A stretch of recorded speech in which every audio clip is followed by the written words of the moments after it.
Welcome to the Xojo Android tutorial video. In this tutorial, we'll walk through building a simple task manager app from start to finish. Please note that in order to test, run, and debug an Android project, you do need to have the Android emulator, which is part of Android Studio. So if you have not yet downloaded Android Studio, please do that before getting started with this tutorial. Okay, so let's get started. Make sure Android is selected since we will be building an Android app, and give your app a name. So let's name it Task Manager and press Create. Now we're in the Xojo workspace. You'll see the navigator on the left that helps you see how to work around your application. And then on the right, we have the library that has all of the built-in controls. So let's build our user interface first by grabbing a button and dragging that to the top right corner. And you can use the alignment guides in Xojo to help you position where to put this control. Now drag out a text field so that it is in the top left, and use the right handle to drag the control to make it wider until you reach the button's left alignment guide.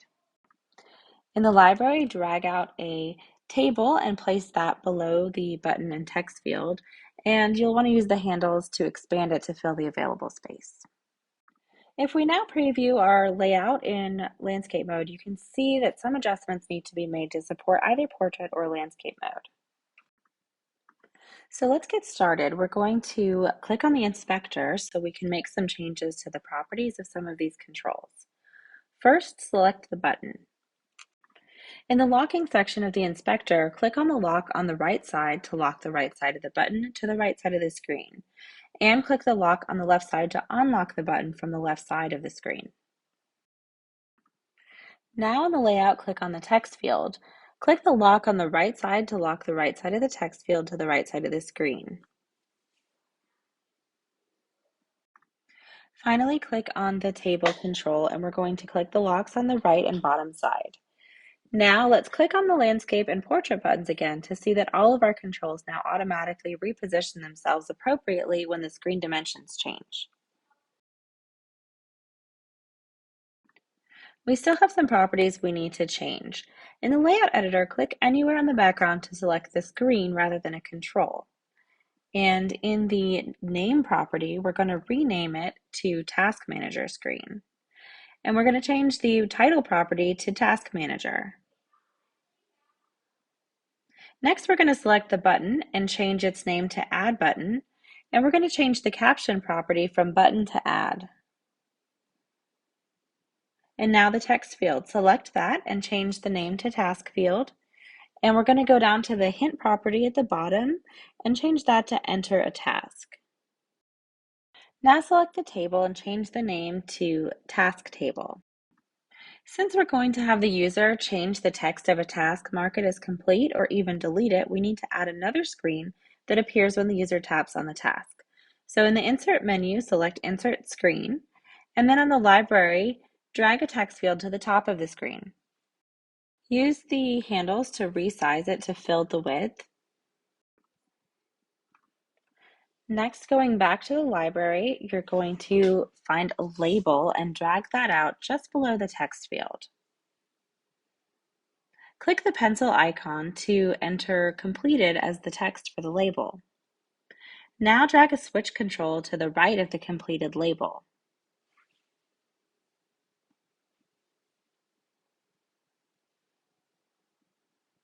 Drag a button to the bottom of the layout and resize it to fill the width. This will be the delete button.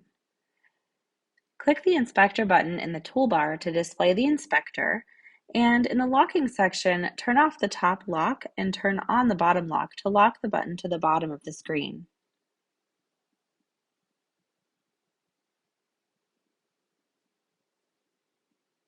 In the navigator, click on Screen 1 to select it, and in the inspector, change the name of the screen to Task Editor Screen.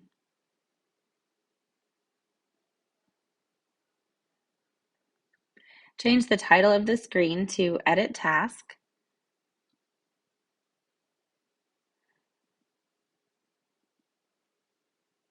And now click on the text field to select it and change the name to Task Field.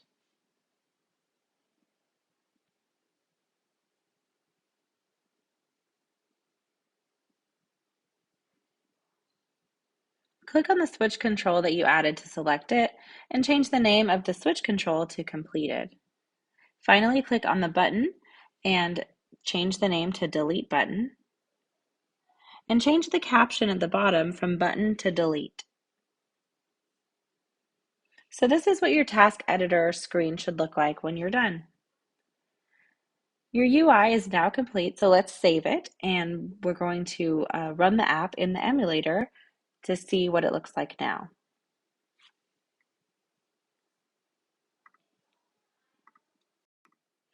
Now click the Run button in the toolbar to run the project, and this builds your app and runs it in the emulator. If this is the first time you're running the Android emulator, it may take a little bit longer to start than normal. And when your app appears in the emulator, you can interact with it, you can type in the text field, but it's not going to do anything yet.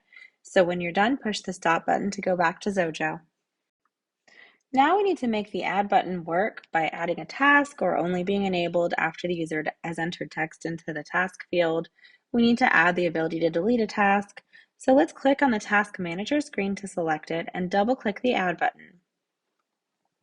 The event handler dialog appears and we're going to select pressed. We're going to add a line of code that adds a new row to the task table and assigns it the text from the task field. Add row is a built-in method of the Android mobile table control that you added named task table. It creates a new row from the text passed, and the text passed in this case is the text property of the task field. But to avoid the user accidentally creating duplicate tasks, this should be cleared after the user presses the add button. So we'll add another line of code, and let's run our app and take a look. So click the run button, and when your app launches in the emulator, type a task in the task field and press the add button to add it to the table. You can even enter a few tasks if you like. And when you're done, you can press the stop button to go back to Xojo. But we wouldn't want the user to accidentally enter a blank task. So in the navigator, select Task Manager screen, and you're going to click on the Add button, and in the inspector, turn off the Enable property on the Add button. In the Layout Editor, double-click on the task field and add the text changed event handler.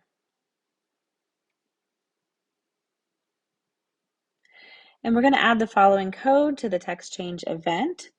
This code checks the text property of the task field to see if it's blank. Me, in this case, refers to the task field since this event is part of that control. If the text property is blank, the add button's enabled property is then set to false. If it's not blank, it's set to true. So since the add button clears the task field, we do need to add a line of code to its pressed event to disable it after the user presses it. In the navigator, click on the Task Manager screen to select it, and in the Layout Editor, double-click on the Add button to get to its pressed event handler. We're going to add some code to disable the add button, so make sure you press return to enter a new line. Next, we're going to make it possible for the user to edit tasks using the task editor screen we created. So click on that task editor screen to select it and choose Insert Method. In the inspector, change the name of the method to Update Controls, and we're going to enter some parameters. Make sure the scope is set to public.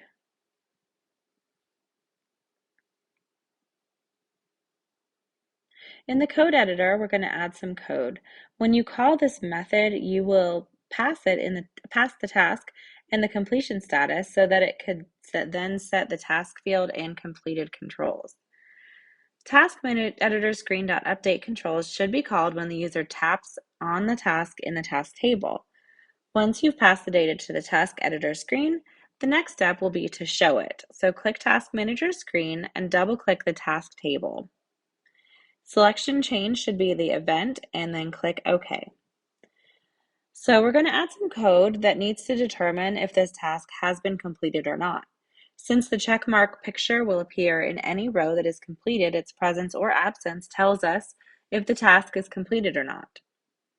This code creates a variable called complete of type Boolean, which is false by default. It calls the task table's row picture add method, passing it the row number of the selected row, and true as the second parameter to indicate if the picture is on the left or right. If there is a picture on the right side in that row, then the picture is not nil and the complete variable will also be set to true. We're going to press return to add a new line of code to call your update controls method and then show the task editor screen. This code calls the method, passes it the text in the row the user tapped on, and the complete variable that indicates the status of the task. So let's try it out. Click the Run button, and when your emulator launches, add a task and then click on it. It appears in the task editor screen.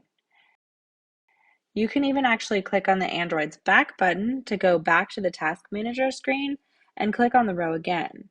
But what you can't do yet is save the changes you make on this screen. So in the next step, we're going to add that ability.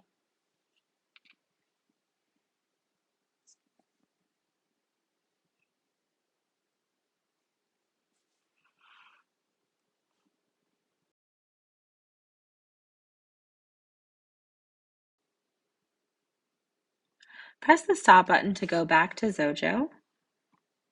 And in the navigator, click on the Task Manager screen to select it. We're going to insert a new method and set the name of the new method to update controls. Like Task Editor Screen.update controls, this method will send the changes back from the Task Editor screen to the Task Manager screen. And we're going to set the parameters and make sure the scope is public. Next, we're adding some code. The code first makes sure that there is a selected row. If the user deleted the row, there won't be. Next, it sets the text of the row the user tapped on to the text passed to it, and it then looks at the complete parameter passed. If it's true, it calls row picture add again for the selected row to set the row picture to a check mark. It then called picture.systemImage to get the checkmark picture from a large set of pictures provided by Xojo. One of them is called check.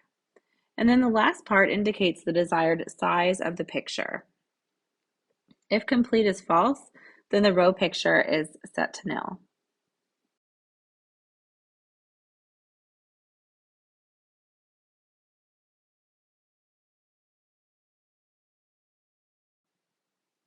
Now we just need to call the new method to update the task table.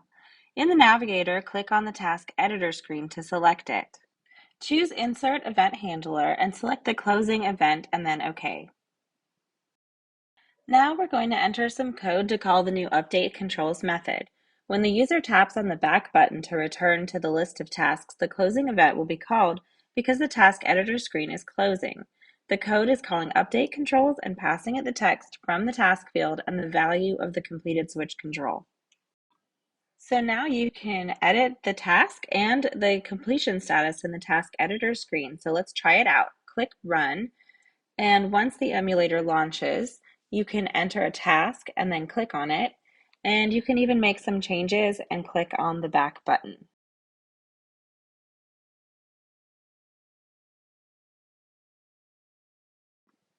The last step is to make that delete button we added work.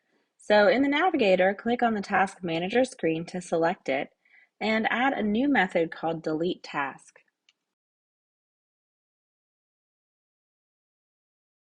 And we'll enter some code. This method, when called, will remove the row the user tapped on by calling the table's remove row at method and passing the table's selected row index. Now we need to call this method. In the navigator, click on the task editor screen to select it. Double-click on the delete button and add the pressed event. When the user presses on the delete button, the delete task method will delete the row in the task table. The closed method will then close the task editor screen. Now let's run the project and try it out.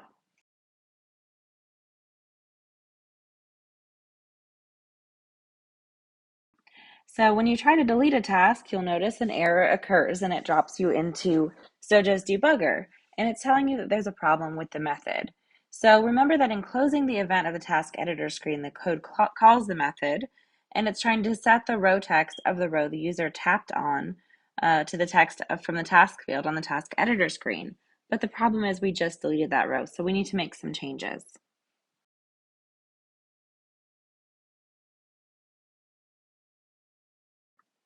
In the navigator, click on the Task Manager screen.update controls method to select it.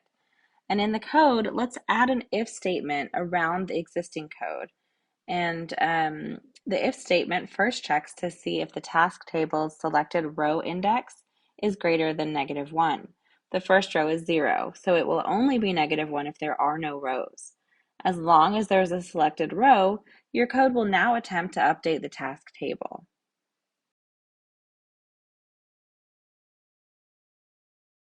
So now let's run our project again.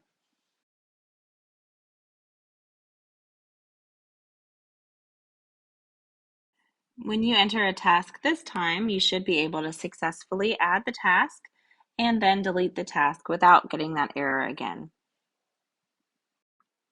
And now we have successfully completed the Android tutorial and have a fully functioning app.